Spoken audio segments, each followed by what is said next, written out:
శుభాకాంక్షలు అందుకుంటూ ఇప్పుడు సీతక్క మేడం గారు.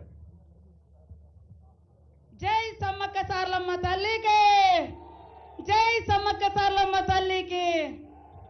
ఈరోజు మన ముఖ్యమంత్రి గారు మరి ఎంతో భక్తి శ్రద్ధలతో ఈ ప్రాంతంలో ఉన్నటువంటి మన తల్లులైనటువంటి సమ్మక్క సార్లమ్మ గద్దెలు ప్రాంగణాన్ని పునరుద్ధరించడం కోసం గతంలో ఏ ముఖ్యమంత్రులు కూడా కనీసం జాతరలకు కూడా చక్కగా రాలే గాని ఈ రోజు భక్తుల విశ్వాసం మేరకు, నమ్మకం మేరకు, ఆదివాసీ ఆచారాలు సాంప్రదాయాల మేరకు మరి గద్దెలు గుడి చుట్టూ నిర్మాణాన్ని మరి గ్రనైట్ తోటి రాతితో నిర్మించి 1000 ఏళ్ళు సమ్మక్క సార్లమ్మ కీర్తి ప్రజల యొక్క భక్తి విశ్వాసాలు వర్ధిల్లాలనే లక్ష్యంతో ఇక్కడికి కొత్త ప్రణాళికతో రావడం జరిగింది. వారికి ముఖ్యమంత్రి గారికి ప్రత్యేకంగా ధన్యవాదాలు తెలియజేస్తా ఉన్నాను. అదే విధంగా జిల్లా ఇన్ఛార్జ్ మినిస్టర్ పూర్తి నిర్మాణ బాధ్యతలను వారికి ఒప్పజెప్పడం జరిగింది. సీనన్న గారికి, సురేఖక్క గారికి, లక్ష్మణ గారికి, వేం నరేందరన్న గారికి, మా వరంగల్ ఉమ్మడి జిల్లా ఎమ్మెల్యేలు, ఎమ్మెల్సీలు, ఎంపీ బలరామన్న గారికి, కావ్య గారికి, పత్రికా మీడియా సోదరులకు, అశేషంగా తరలి వచ్చిన మా అక్క చెల్లెళ్లకు, అన్నదమ్ములకు, మరి అదే విధంగా వేదిక మీద ఉన్న ప్రతి ఒక్కరికి, కార్పొరేషన్ చైర్మన్లకు అందరికీ దయచేసి, ఎందుకంటే సమయం చాలా 11 గంటల నుంచి వచ్చారు కాబట్టి ఈరోజు నాకు ఎంతో జీవితం ధన్యమైంది. ఒకే ఒక కోరిక, సమ్మక్క సార్లమ్మ చరిత్ర మరి ఇప్పటికీ 13వ శతాబ్దంలో మొదలైతే మరొక 1000 ఏళ్ళు ఉండాలి.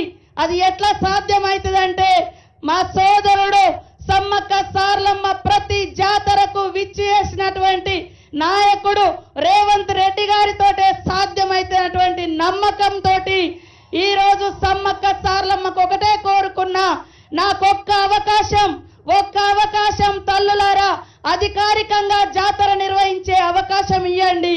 మీ కీర్తి, మీ ప్రతిష్ట, తల్లుల యొక్క గొప్పతనం 1000 ఏళ్ళు ఉండే విధంగా నేను అదే విధంగా మా సోదరుని ఒప్పించి మెప్పించి తీసుకొస్తాను ఒప్పుకున్నా.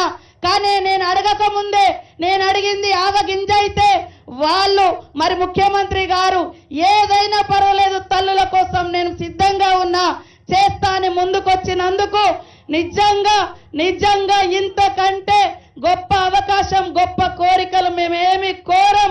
కాబట్టి దేవుడు బాగుంటే, దేవుడి గుడి బాగుంటే, సమ్మక్క సార్లమ్మ ప్రతిష్ట బాగుంటే ఖచ్చితంగా సకల జనులు బాగుంటారు. ఆ రోజు పాదయాత్ర కూడా చేసేటప్పుడు నేను భయపడ్డా, కానీ సమ్మక్క సార్లమ్మలు ఆదివాసీ బిడ్డలే, ఆదివాసీ ప్రాంతంలోనే పుట్టిన, కానీ సకల కులాలకు, సకల జనులకు, సకల మతస్థులకు ఇక్కడ మరి కొంగు బంగారంలా కోరికలు తీరుస్తున్న తల్లులు కాబట్టి రేవంత్ అన్న మీద కూడా ఆ తల్లుల దీవెన ఉంటది, ప్రజల దీవెన ఉంటదని ఆ రోజు కూడా నేను కోరుకున్నా. ఆ సంకల్ప బలం ముఖ్యమంత్రి గారి ఆనాటి పిసిసి అధ్యక్షులుగా సంకల్ప బలం సమ్మక్క సార్లమ్మ దగ్గర నుంచి పాదయాత్ర చేసి మళ్ళీ జాతరకు 1 ఇయర్ లో మరి ముఖ్యమంత్రి హోదాలో సమ్మక్క సార్లమ్మ దగ్గరకు వచ్చారు.